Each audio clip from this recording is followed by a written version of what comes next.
In this video, I'm going to show you how to know if someone is online on Messenger.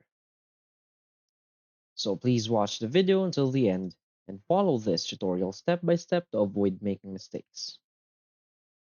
So let's get started. So the first thing you want to do is to go open your Messenger application. And from here, first let's tap on the three lines icon in the upper left corner of the screen. Now select or tap on this gear icon, which is our settings.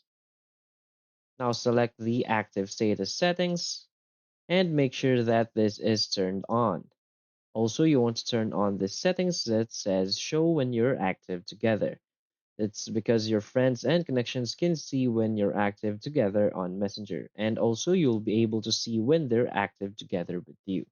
So now let's go back and let's select the person we want to know if they're active or invisible. So for example, this person. So as you can see, let's try another one. As you can see right here, this person is not invisible but is inactive. You will see this active 12 minutes ago just below his name.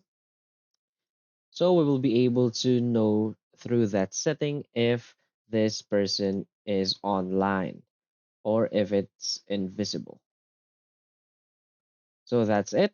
So if you find this video helpful, please hit like and subscribe. Thanks.